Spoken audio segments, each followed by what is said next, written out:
I love you people. I love Lahaina. I love Maui. I love you, Mom and Chris. I'm very glad you are safe. I'm glad Mom didn't go to work. um, What's up, YouTube? This is Sean, aka Banana Reasons. I live in an old bus that I got from a church in Louisiana. It's a bit of a work in progress, and, well, so am I.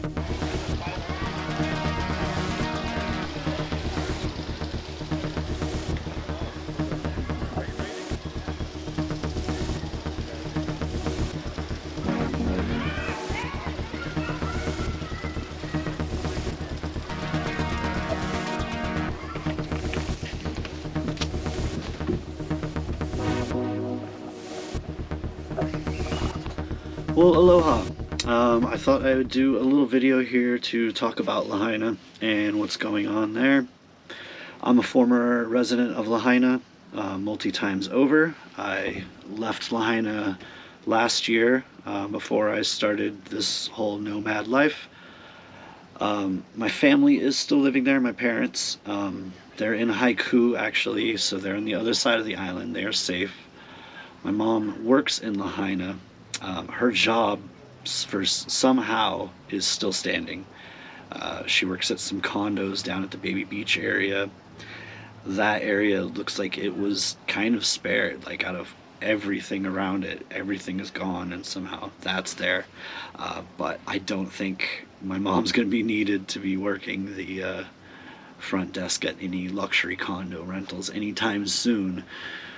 So yeah, my family is safe, but a lot of friends are still unaccounted for. It's heart-wrenching. I've just been scouring social media. The three ones I use, I'm on my Facebook, Instagram, and Twitter, just trying to relay messages back and forth. Facebook's kind of the heart of where everything's going on. Most people use Facebook. So there's a lot of people active on Facebook, checking in, looking for their loved ones there. But the most information is on Twitter. I know it's called that thing now. I actually have not opened it since it became that. I started using it again just because of this, and it's been a very good source of information. So, Twitter's still got that going for it. You might fuck with the names, but it's still a good source of information. So I've been kind of trying to relay that information back to the people I can get in contact with there, posting it on the groups there. My parents are getting no information. They had power still, water. They didn't have their cable, so they weren't getting local news. There was no news to be had anyways. There's just no access to that portion of the island. There's no in and out, so there's not a lot of information to be had. Main thing is just trying to see people checking in as safe on Facebook. That the coconut hotline, everyone's saying, I've seen so and so here, I saw someone here safe, I know this person's with this person, that kind of thing going around, enough to where you get a grasp that somebody is safe. But still just a lot of people, I don't know if they're safe. A lot of people with kids. Sorry, I just watched the press conference with the mayor, the lieutenant governor, the chief of police, the FEMA representative, I don't know if it's FEMA director, but the FEMA representative that is there to help out. And they were talking about recovering bodies, and I just started crying my eyes out, man. They said they won't give any kind of estimate numbers. They will only give solid numbers, and they said they have 56 bodies so far. So they haven't even really started going through the rubble. This is just what they found in the water and on the streets, like visible. It's not safe to go into anything yet to try to recover bodies, and it's just, when they were speaking of it that way, Lieutenant Governor referred to it as the bones at one point, man, and it was just, that was so heavy. I spoke with my mom today.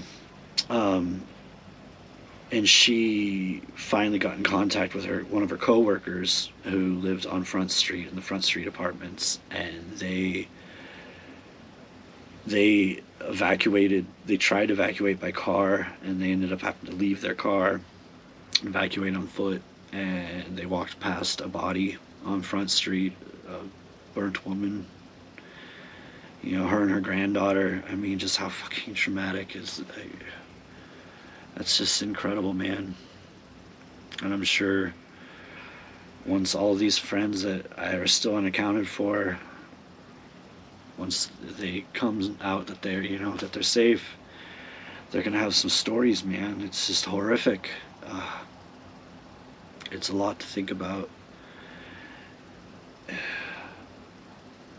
Man, I mean, in 2018, when I was in Lahaina, we had a similar, not anything tragic like this, but we had a hurricane that the hurricane didn't really leave us any rain or anything, but the winds, and because of the dry weather, it created a bunch of fires, and it was, you know, the electric transformers were blowing up and stuff like that, and it created a bunch of wildfires, and some houses did burn. The house I was living in, which was right behind the Wharf Cinema Center, that house is gone now. We could see, you know, the flames from the house, and the police did come by the house and say, you know, this is an evacuation warning. Be prepared to evacuate. So we all, you know, packed a few bags, and then the fire never really got to us. But it was enough to leave the island without power, or our side of the island without power for 5 days. And just like, you know, similar thing, there was no communication. We were just, you know, all our information was coming through the coconut wireless, man. Just the neighbors walking down the street, going and seeing that we had, after a couple of days, somebody brought us a generator, and we were actually able to power the fridges for multiple houses from that generator. And everybody was driving down the street saw we had a generator, so everybody charged their phones and threw some food in our freezers, and we had a party.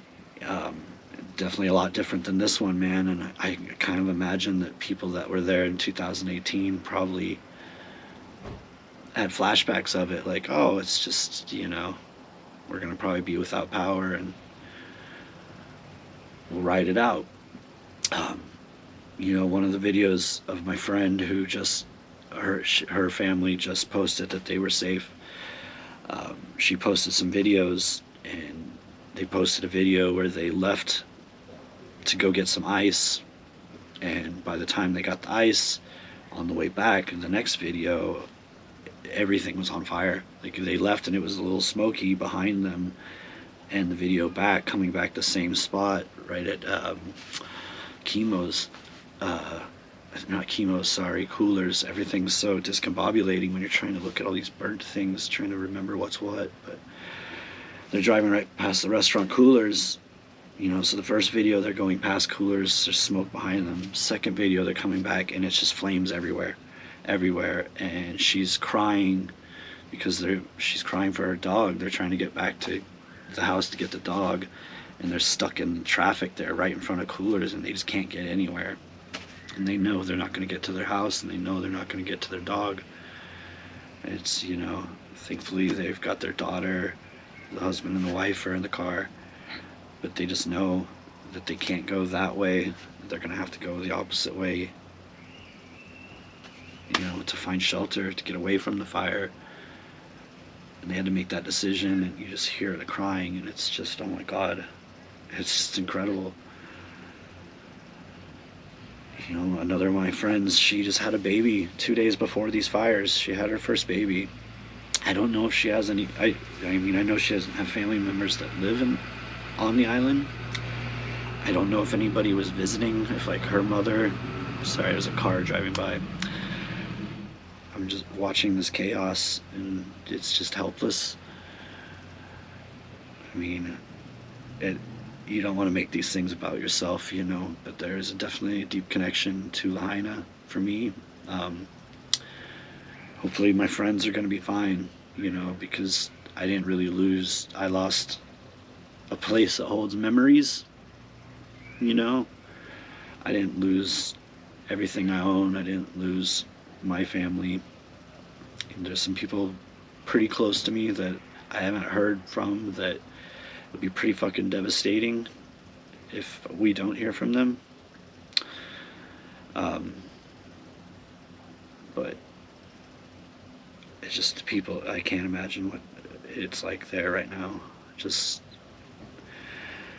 when I was 16 years old, we moved from Vegas to Oregon, and our first year in Oregon was the floods of '94, the big floods, and our house flooded, and we lost majority of everything.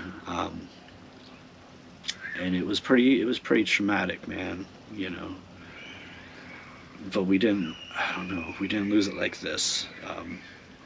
It was pretty shocking waking up and your house is flooded and all your things are wet. Everything, you end up throwing everything away, but it wasn't violent like this. Like this is just running of fear for your life like that, jumping into the ocean, those stories. Oh my God, man.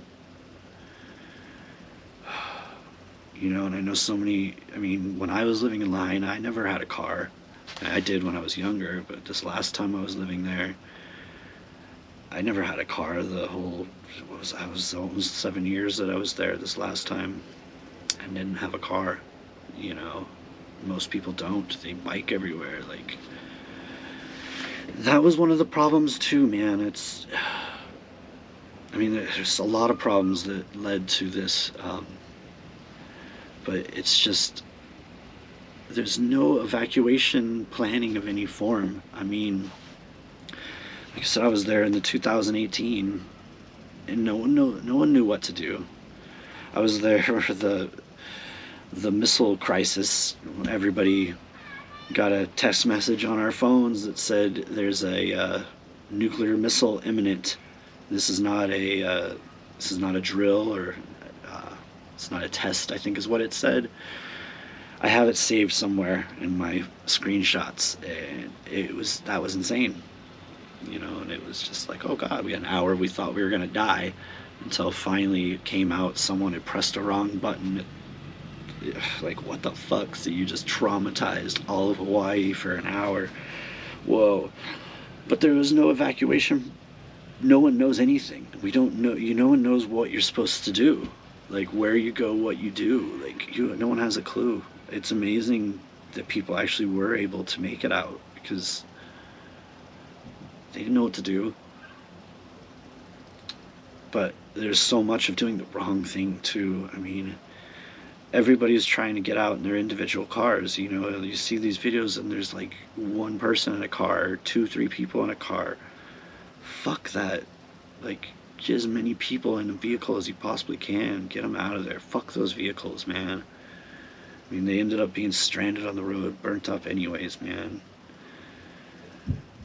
They have to have a better evacuation plan than everybody just get in a car and go for it down the one road and clog it the fuck out. There's got to be, it needs to be something known in the community that we carpool. These are the places that you go in case of emergencies. Like when you have a job there, that should be part of the onboarding process. Every restaurant I worked at, that should be. It was not. No one had a fucking clue. I don't even know if it was ever even went through what you do in case of a fire in that building. When I was working at Walmart, we all knew, you go to this location, everybody meet at this location so we can make sure everyone's safe.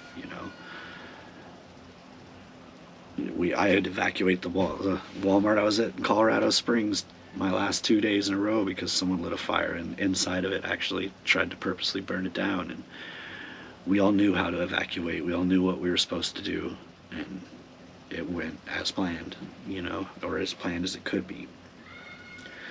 But there's just, I know this happened so rapidly that it's hard to have any kind of a response, but the sirens did not go off. You don't hear the sirens in any of those videos. and just no one knows. Like, I lived there when I was 14. I lived there when I was 16. I lived there when I was 22, and then I just recently spent my mid 30s, early 40s there, and I never had known what you're really supposed to do in case of any kind of evacuation situation. Like, nobody does. And that's a failure. That's a fucking failure, man. In that press conference that I just watched, the governor was or the mayor, sorry, the lieutenant governor was actually pretty good.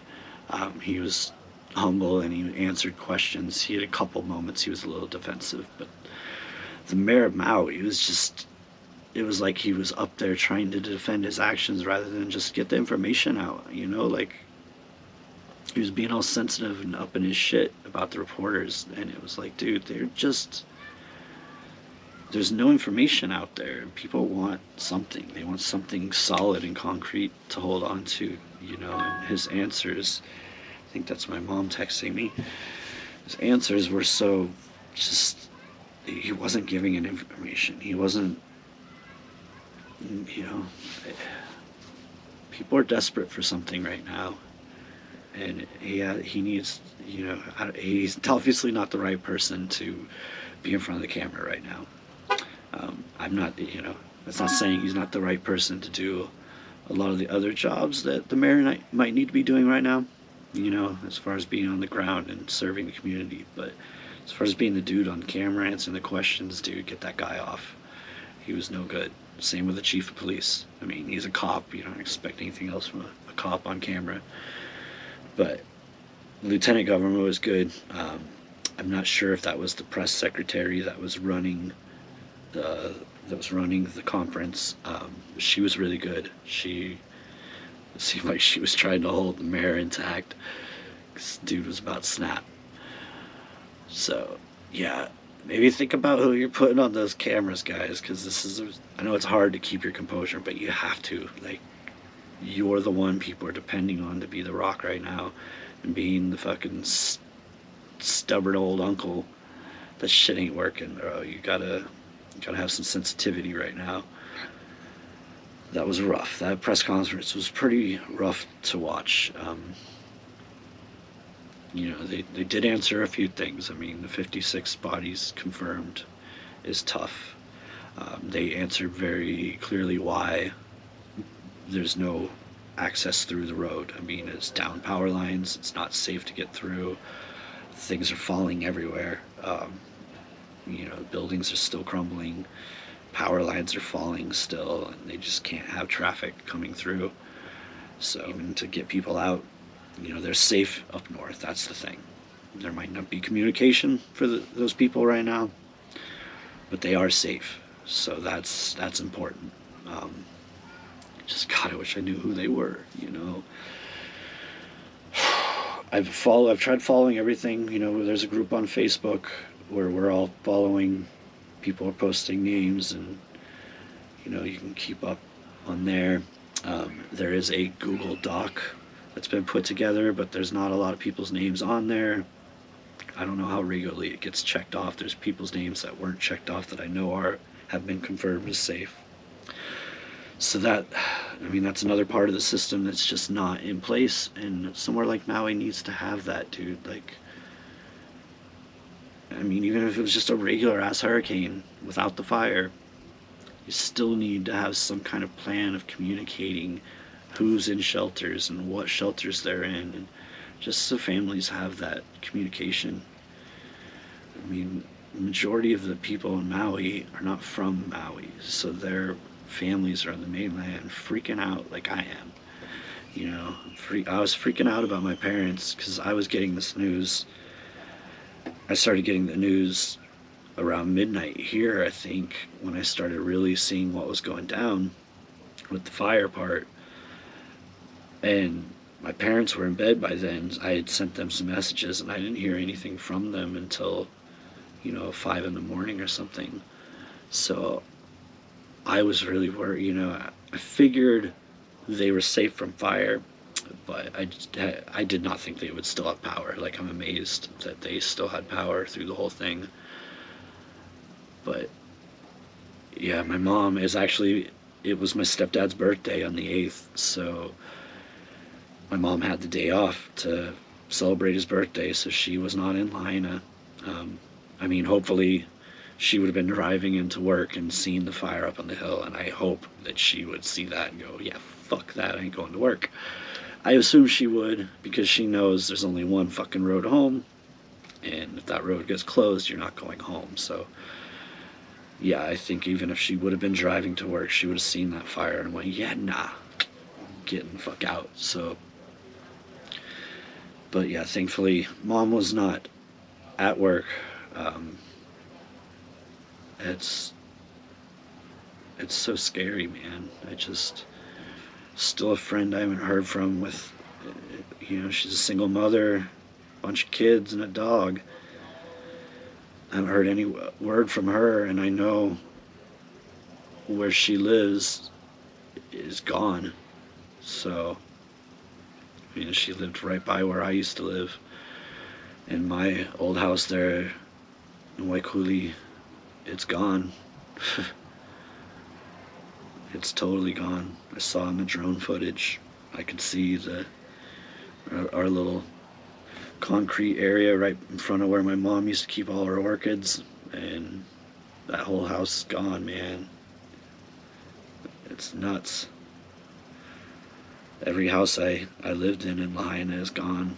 Every job I had in Lahaina is gone. I think I'm actually wearing a fish market shirt right now. It's gone. I mean, this is incredible, man.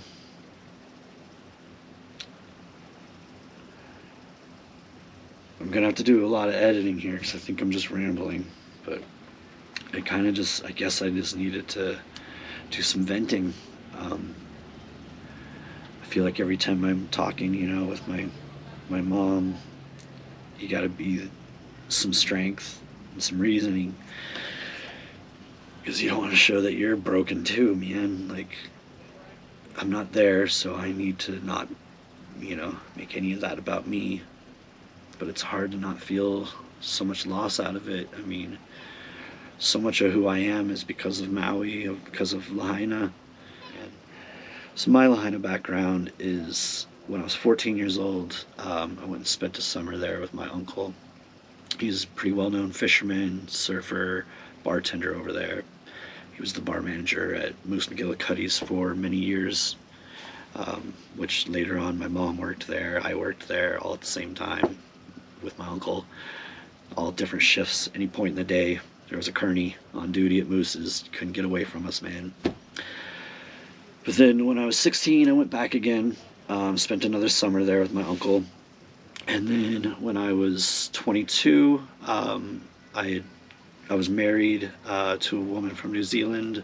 We had just had my son, and she was an illegal immigrant. So she went back to New Zealand, and I went to Hawaii to save some money until moving to New Zealand.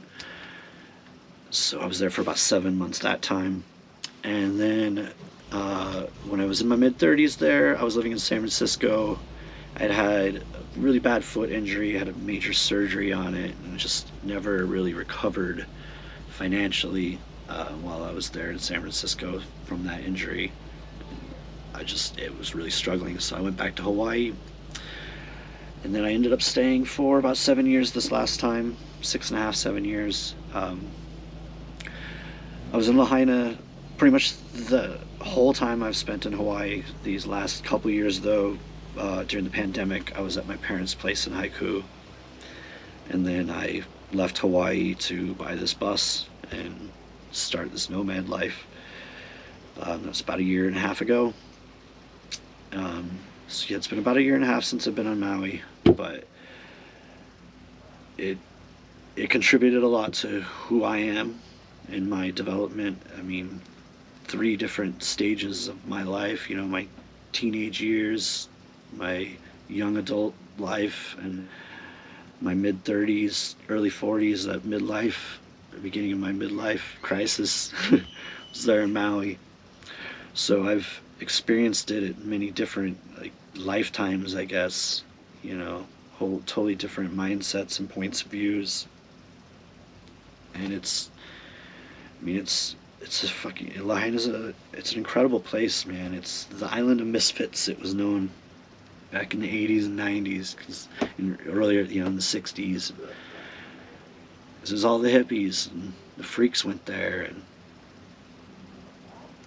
and it kept that vibe. They did make it into a family island purposely over the years. Tried to get rid of a lot of the party scene, but it was a cool place, man. I mean, that's the reason Mick Fleetwood loves it, and Sammy Hagar, and all those rock star musicians. Fucking what's his name from Aerosmith? Why I can't Steven Tyler. I heard Steven Tyler on New Year's Eve. He was playing on the roof of Fleetwood's, and he played till like 3 in the morning. And our house was close enough to we could hear the entire thing, like we were there at a Steven Tyler concert, just sitting in our driveway, listening to a fucking Steven Tyler concert on New Year's. It was awesome. It was fucking amazing. So yeah, I mean, like I said, like I lost memories. I lost somewhere that holds memories. I didn't lose memories, but I lost a place that holds a lot of special memories and a lot of special experiences. But I didn't lose my family. I didn't lose all my possessions, my pets, the things that I'm hearing. It's just insane, man. It's so traumatic. Like, I want to hug everybody, man. I wish I could. I mean, all my friends in Lahaina, if this video ever does get to you, I'm here for you on the mainland. I'm just a dude in a bus, but I'll do for you what I can. I think my job here could possibly have work for people. They have a cottage here that can be used for employee housing. I think they actually have a couple trailers here that could possibly be used for employee housing. That's a big option. I think a lot of people need to look into, a lot of the hospitality workers, look into work camp. Coolworks.com is a great website. Has a lot of jobs that provide housing. They're resort, seasonal kind of jobs, which will be right up everybody from fucking Lahaina's alley. You'll probably get jobs in a heartbeat, because people are going to recognize you need help, and you'll probably work hard for it. There's a lot of great, all the Grand Canyon, they're always hiring. They're on Cool Works. All those kind of national forests that have restaurants and hotels on them, they have employee housing. So these are options, because I know a lot. It's the island of misfits, man. A lot of people there. Most people aren't from Maui. Like, it's not a lot. The local community is not huge there, and a lot of them have been forced off the island before this because of the cost of living. And it's just they've been forced to sell their properties because they can't afford the property taxes because the land value is so high. That's what's going to happen right now. No one's going to be able to pay their property taxes on their property that has no home on it, that they have no job. They're going to be forced to sell their properties. They're not going to be able to rebuild. There's no way that it's going to be affordable enough for a local community to rebuild. Like, someone on a bartender's salary that's managed to fucking buy a house in Hawaii. I know people that have done it. They're people working into their 70s, but they've done it. They've bought themselves houses in Maui from bartending. But how are you going to pay that property tax next year and the year after and the year after? You can't take a mortgage out on no home there. Everyone's going to be forced to sell. They're not going to be able to rebuild. The only people that are going to be able to rebuild are going to be corporate interests. It's going to be a massive land grab, and Lahaina is not going to be rebuilt for the people that were there before. And it's the sad fucking truth, man.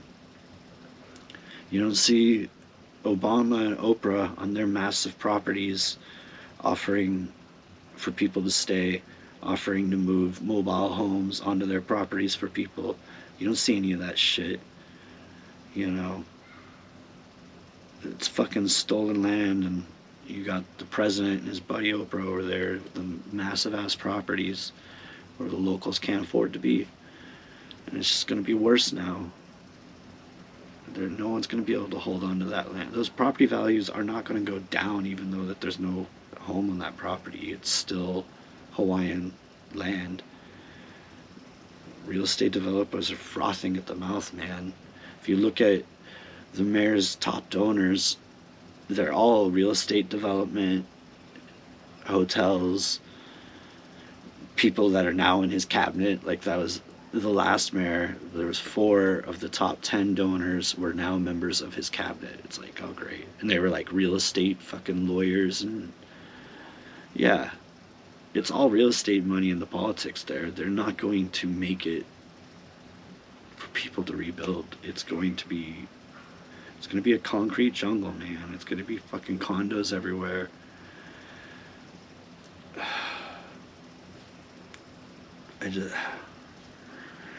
Man, something that people always say when someone leaves, it's like, hey, Maui will always be here. You know, you'll be back. Maui's always going to be here. It's not now, man. I mean, Maui's there. Still a lot of great things in Maui, a lot of greatness to Maui. But for me, it was Lahaina. I mean, that's where my uncle was. That's where I learned to surf. That's where I first caught, my first ahi tuna, my first marlin, my first time scuba diving, my first time snorkeling. Everything was there in Lahaina. That was, when I went there when I was 14, that's where I met all the cool fucking surfer dudes, and my uncle was in with all the cool guys, and I just thought I was the coolest shit being amongst all that. It was quite the experience for a 14-year-old, man. Be away from his parents and be in that environment. It was cool. It was awesome. That was always Lahaina. That was always Hawaii to me, and that was Maui. It was Lahaina. And it's the kingdom of Hawaii, man. All that's lost. All those buildings, the reason they were still there, the reason all those restaurants were still there, is because of the historical building laws. They couldn't be developed. They couldn't be upgraded. They had to stay. And it allowed for those businesses to still be there, even though the rents were astronomical for those restaurants. They were still able to make it. But that's gonna be no more, man. Those historic laws are gone now. They're not gonna rebuild it like it was and put those same restaurants back in there. It's not going to happen.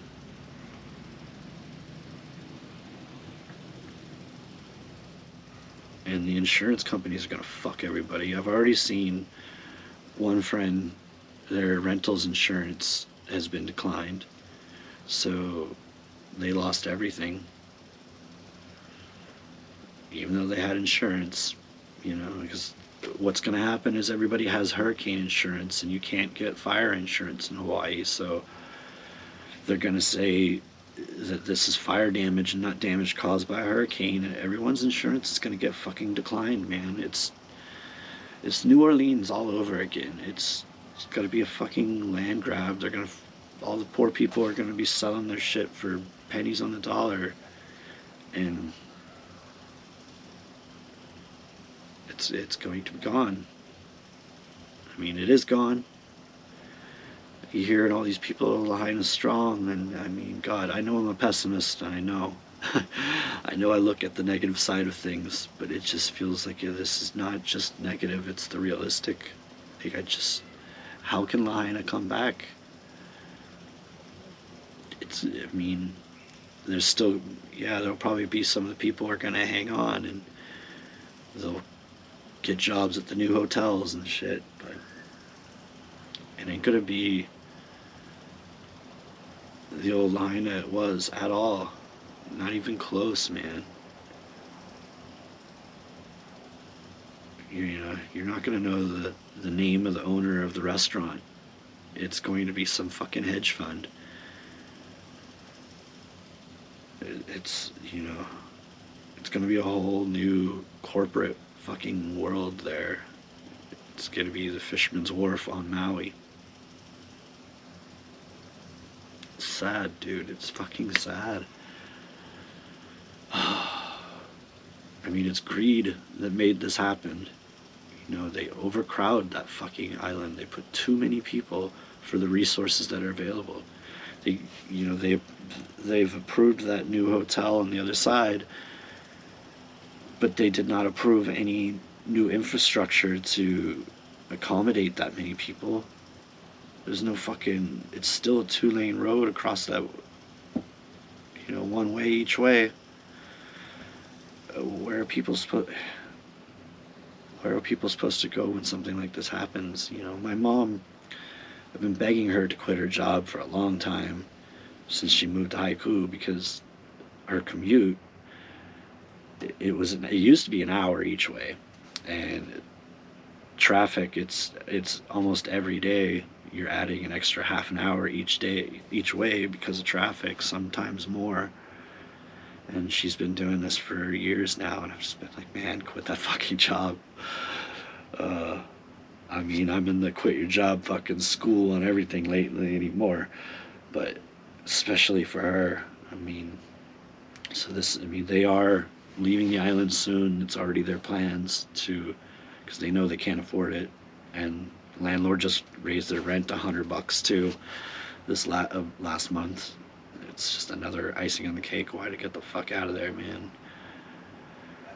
I mean, how are they going to rebuild? There's nowhere for any of these people to stay. I mean, every home in Lahaina, if it's not a rich person owning the home, it's an Airbnb, or it's a house like everyone that I lived in. That's like a 4-bedroom with 5 or 6 people living in it. That's how everyone lives that works there. No one that works in a restaurant has their own place. They all are rooming with people. So every one of those homes that burnt, that was 5 or 6 people's living. Where are all those people going to go? It's not like there's an abundance of housing in Kihei. Wailuku is no fucking housing. When my parents are up in Haiku, there's no housing. There's nowhere for them to go. The hotels are going to give rooms to people for sure, but that's going to be FEMA money. And once that FEMA money dries up, the hotels aren't going to continue it on for good faith. They're going to do it as long as they're getting paid. And they probably charge FEMA more than they normally charge for regular people. So it's not going to be a viable option for long. I imagine FEMA is going to be having work available for people that want to stay in recovery with the recovery effort. So FEMA usually provides housing. My uncle worked with FEMA in Puerto Rico for a few years after their hurricane. His boss's company is actually going to be in Maui doing cell phone tower repairs, but he was put up in hotels, and then I think at one spot he was at, they actually had shipped in shipping container, like little apartments, bunk bedded up kind of things, and he was staying in those for a while. So I imagine that's something similar that is going to happen over there. So there will be things like that provided, and FEMA pays really well. So if you are there, try to contact FEMA about work. Don't volunteer. Get a fucking job with them. It's FEMA is funded by.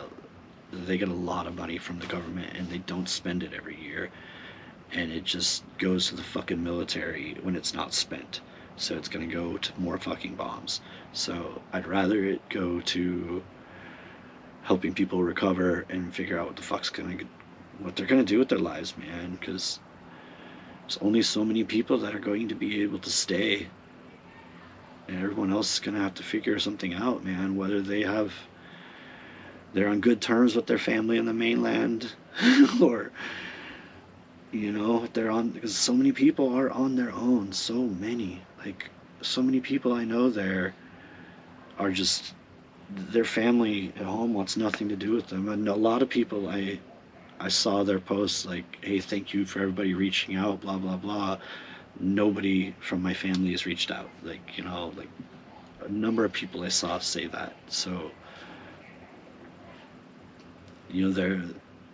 they are truly left with fucking nothing. Like, so it's hard for people like that, especially the ones that have been there a little bit longer too, multiple years. There's such a connection there because they have made a family there, like the Ohana. And when they don't have, when their other, their blood family isn't in their lives, it's hard. It's going to be so hard for them to leave the Ohana and Maui. Like, how do you do it? It's, you're coming, like how they moved to Maui, probably jumping in the unknown. So many people, that's how they move to Maui. They don't know anybody there. They don't know shit. They just go, I got a little bit of cash. Some people, I don't have any cash. Let's figure it out. I know I can go there and get a job. That's how people do it. But now you've gotten a little older. You've just been through this fucking trauma. And now it's like, oh, let's go jump in the unknown into the mainland again. With all your personal baggage. Oh man. So yeah, like I said, man, if any of my friends, if this video gets back to you, if this nomad life looks like something you're interested in, I can help you as much as I can. I can help you, direct you towards places to buy vehicles, help with places to go to build, that kind of deal. Work camping jobs. It's coolworks.com. Check that website out. There's a lot of jobs on there providing housing all over the country. So the winter seasons will be coming. All the ski resorts are going to be hiring. A lot of them provide housing. So if you got to go spend a winter at a ski resort, saving some money, getting your feet back on the ground, it's a good option.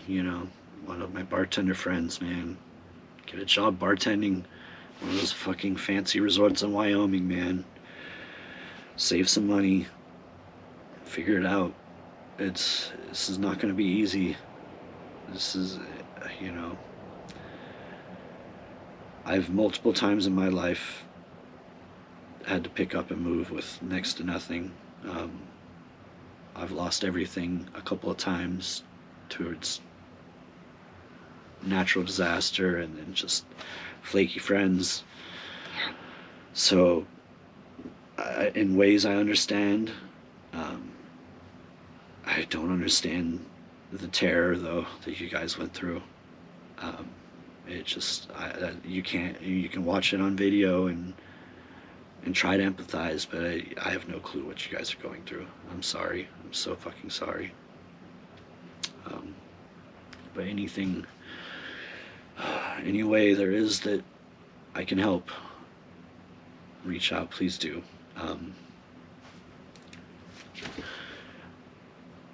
Options, it's tough on the mainland. It is really tough. Like, it's just like, Maui's housing was pretty fucking expensive and pretty dire, so a lot of places aren't as bad as that. But it is still tough making it here, so, and it's such a different culture shock coming back here.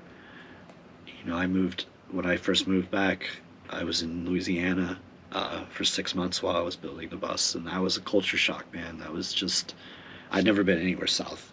I grew up in fucking Las Vegas area and Oregon and Hawaii, so Louisiana was different, man.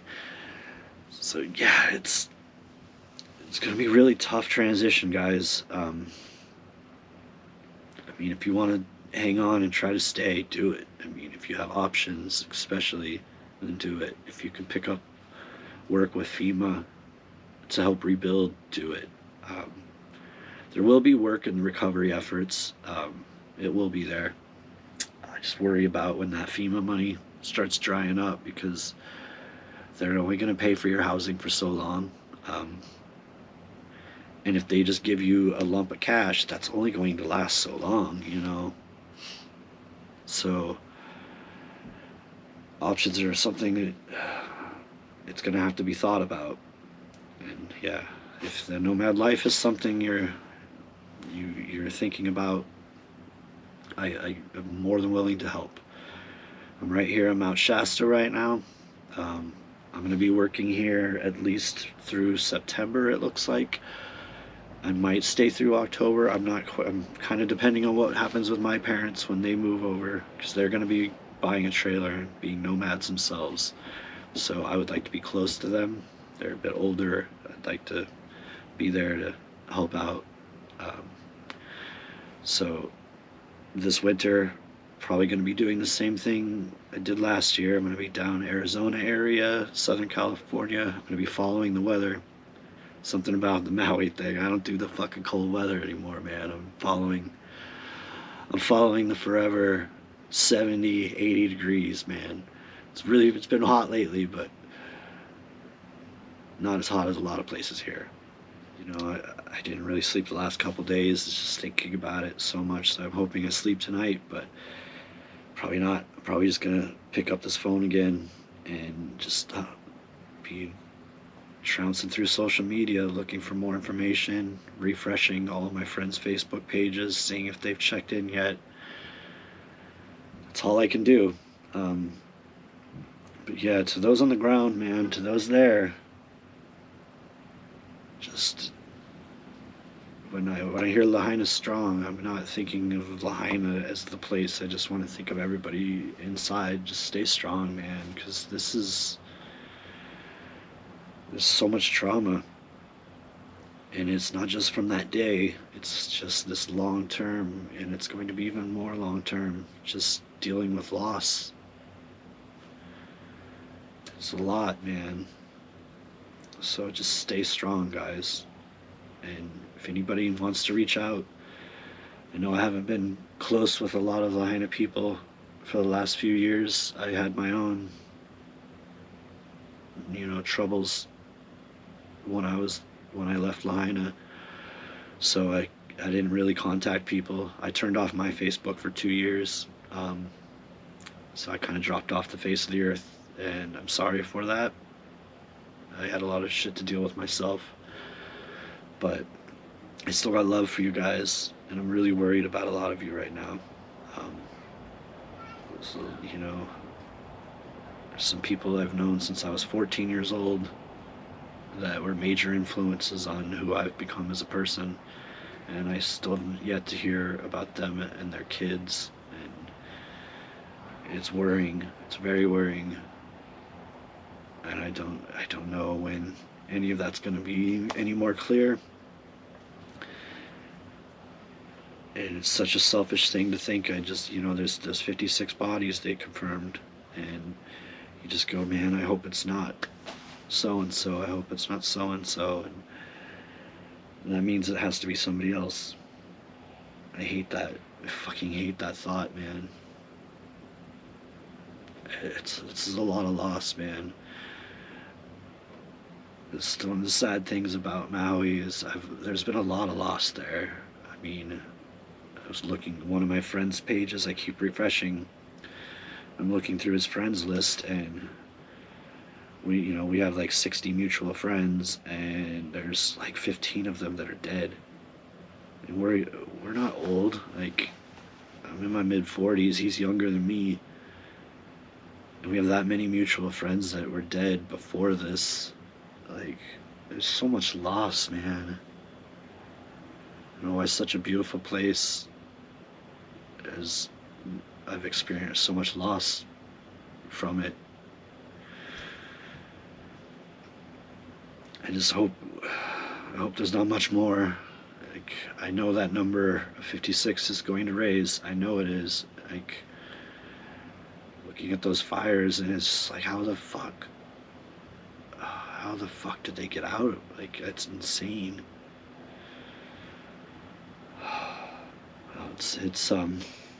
It's dark here.